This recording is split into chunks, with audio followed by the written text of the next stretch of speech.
Hi everyone, and thanks for taking the time to listen to this webinar.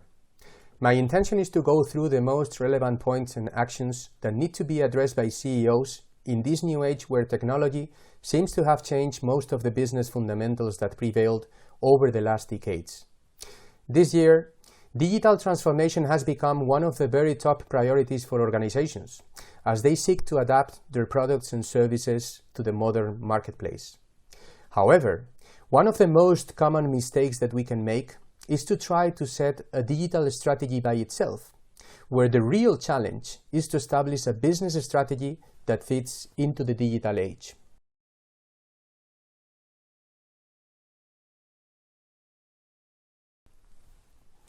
I believe we all agree that industry is becoming more and more information intensive and less labor and capital intensive. In the classical model, investments in human capital and financial capital were important predictors of the success of a new venture. Nowadays, as demonstrated by Uber, Facebook, Airbnb, and many others, it now seems possible for a group of relatively inexperienced people to succeed on a large scale. We are in the midst of a digital revolution. And let me stress that the most important meaning of the word revolution for us is the uncertainty and the lack of linear thinking, if we think forward. We are in between those peaks and valleys that you can see at the right side of the slide, heading to an information society that we still don't know how it will look like. Internet is often considered to be the main trigger and the first branch of the digital era. 10 to 15 years ago, businesses thought that the key strategy was to have the most complete and attractive website, and for those businesses which were into the B2C, to start using e-commerce as a new distribution channel. But the thing, now that we are 15 years later, is that we were just seeing the top part of the iceberg, because the situation has changed dramatically. We only have to see the speed at which the different technologies gain traction and reach maturity. Each new computing cycle typically generates around 10 times the install base of the previous one. Actually, the percentage of access to the internet through mobile has now surpassed the one that we do through PCs. But what companies did not realize was the extraordinary invasion of technologies in our daily lives. I'm pretty sure that you have already seen those two pictures with the comparison in between the ordination of Pope Francis and the ordination of Pope Benedict in 2005. There's only 8 years difference, but we can see how mobile is becoming part of our daily lives. Concerts, sports, and everyday life events are now documented through a mobile device. There is a funny but real statistic that says that 96% of smartphone owners have it less than 1 meter from their body 24 hours a day. It's a pity that this digital seminar doesn't allow me to make a poll with all of you. I wonder if you've ever seen yourselves in a lunch or in a dinner with friends where they were paying more attention to WhatsApps and text messages than to the conversation itself. Does it sound familiar to you? All of these may have remained just as part of our personal lives, but actually it has a big influence in the way we do business. One of the collateral effects of technology and the extraordinary process of disintermediation brought by the internet is the power shift to the customer. We tend to compare startups with traditional companies as Davids fighting against Goliaths. But the real David is now the customer, who has more power than ever to take purchasing decisions based on the value they receive or they perceive. Over the last century, businesses have evolved from a product-centric strategy to a more distributed one, where initially stores and afterwards channels, depending on the size and nature of the companies, have become more and more important. In our age, Every organization has to rethink and reimagine its business model, processes and technology, taking into account the customer journey, whose habits are also changing rapidly, forcing us to be much more agile. Just take the example of Tesla, the electric car manufacturer. It doesn't have any dealerships. Customers can configure and order cars online. They are not just reinventing the car, they are reinventing the whole industry model. But customers are by definition human beings, and we have our feelings, our personalities, our emotions, our desires. And in the same way, we are looking for features that make companies distinctive. And we no longer rely on publicity. It is our own experience in our digital lives, the one that makes the difference. We look for users' experience, for Apple's simplicity and design, for the immediacy of Twitter. And this is even more relevant if we consider that we are less and less interested in products and more in the service itself. For instance, we no longer want to have a car. We don't want to own a car. We just want to have the keys. And that makes a big difference.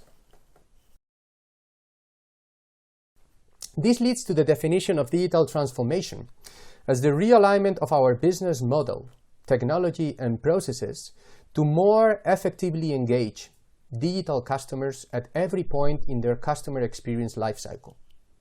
This definition is coming from a leading analyst firm in the US, Altimeter Group. Let me emphasize that it is the customer the one who has become digital.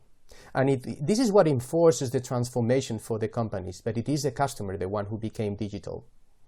And digital, in itself, is a business buzzword, and a sort of euphemism for the word technology. Technology, business-wise, is not fancy, since it's all about computers. Digital, on the other side, is like a lifestyle. Digital disruption affects every industry, although at very different levels.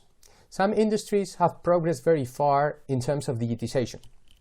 Think about media and music distribution. Some others, for example, have barely been affected, like for example basic materials and mining operations. In between, we have those business models which are being transformed in a natural way, although it is sometimes hard to set the boundaries. If we take the commercial banking industry, their model has been traditionally based on their branches, and it is now becoming more and more customer-centric.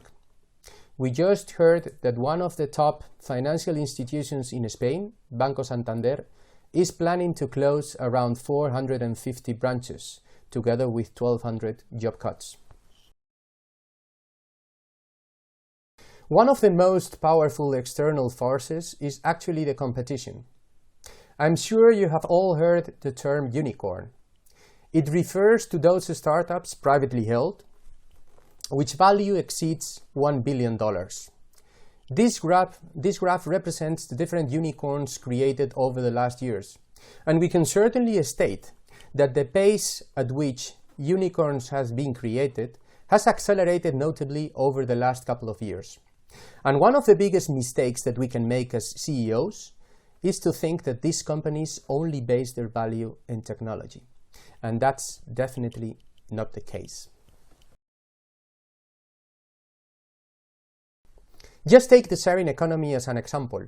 New business models are arising where there is no direct relationship between assets and value, between your balance sheet and your competitive advantage. Uber, Facebook, or Airbnb are few examples of a new business model that is reshaping different industries. Funny enough, Uber has now a higher market valuation than Ford, Honda, or General Motors, companies that they have to thank simply for existing. Or let me take another example which was brought by Internet's omnipresence. The term long tail was coined in 2004 by Chris Anderson, chief editor of Wired magazine. Anderson argued that products that are in low demand or have low sales volume can collectively make up a market share that rivals or exceeds the relatively few current bestsellers and blockbusters, but only if the store or distribution channel is large enough. Amazon is a clear example, and this concept is absolutely embedded in their strategy of looking for economies of scale. Just as a small wrap-up, we have analyzed the changes in the business context and how the empowered digital customers are provoking major disruptions. We have gone through the concept of digital transformation and how it is creating new business models where startups are able to compete with traditional companies. The question is now how companies need to adapt themselves to this new concept. Let's start with the challenges. And guess what? Most of the challenges are around the internal culture and organization. Companies with big legacy suffer from a lack of balance between flexibility or agility and control. They tend to work in silos with a task-focused approach and are seldom objective-focused. This graph comes also from Altimeter and shows the top challenges for the transformation, according to a recent survey. And more, the CEO listens to internal voices who demand a profound change. Some of them, like the ones on the left, come from the marketing and sales and refer to the whole concept of customer experience. Some others, like the ones on the right, look more into the value chain, operations, and internal processes. But both of them are part of the same puzzle and should be aimed at giving the customers the higher value with a holistic approach. This doesn't only affect the strategy, but also the management tools. Not very long ago, vertical integration was the cutting edge of global business. Today, business leaders stake their success on the opposite model of development. Increasingly, agility is the determining factor of market competitiveness.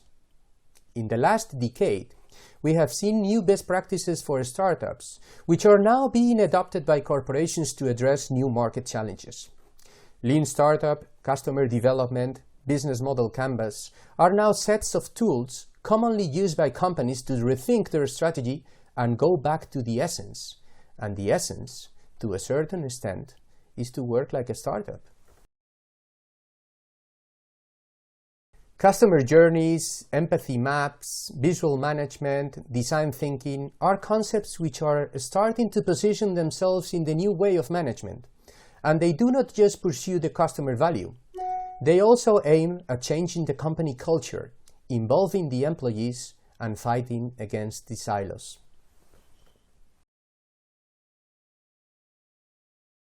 Of course, technology plays a very important role.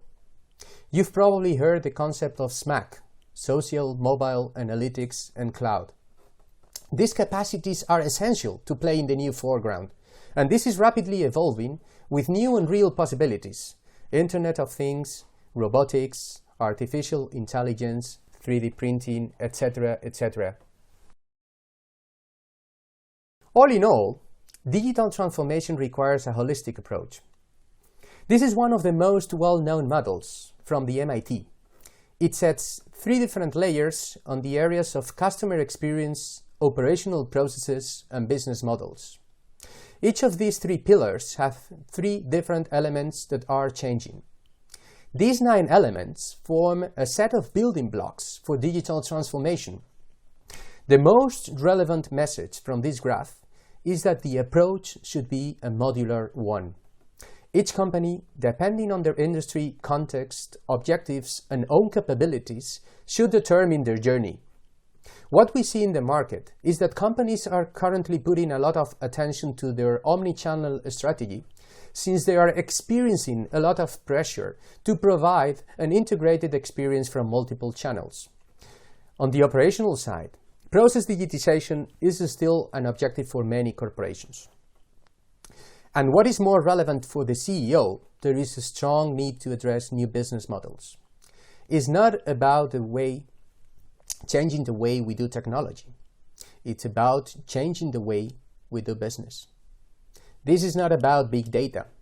Just to take an example, but about the business possibilities created by managing and actioning the existing data that we have ourselves.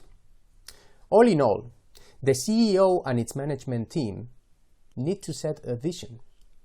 Let me reinforce that this is not about creating a digital strategy, but a business strategy that fits into the new context. This holistic approach can only start by addressing the existing capabilities in 4 different angles: people skills, organization, processes, and technology, which should help us to define our strategy and journey. As this involves the redefinition and reconsideration of our current strategy, there needs to be a holistic view. It is not the intention of this webinar to go through all the necessary steps, but we would like to emphasize one important element that we see as key in this journey. Every company should address what we call the digital funnel, which is a sort of combining the new way of working, the redefinition of the customer value chain, and the innovation that has to be included as an essential ingredient for this recipe. Actually, this funnel looks like a key that every company should be able to shape, as it will be different and adapted to each one. On the left side, we see how Digital Lab, the name is not relevant in this case, needs to be fed by all stakeholders, which includes our customers in a co-creation mode, partners or providers in a sort of open innovation, and our internal IT department. This digital factory needs to apply a different way of working, cross-discipline, horizontal, eliminating silos, and integrating functions that used to work independently. And this is where the big transformation starts, and where we need a special focus on managing the change of our organization. This is where resistance will flourish, especially with middle management who might feel threatened by this change, and where the specific vision and leadership of the CEO has to stand out. Let me finish this webinar with this quote from Mark Twain. Once we have set the vision, we have analyzed our capabilities, and have established our journey, it is time to start. Stop thinking and start doing. Time never goes back. Thanks again for your time.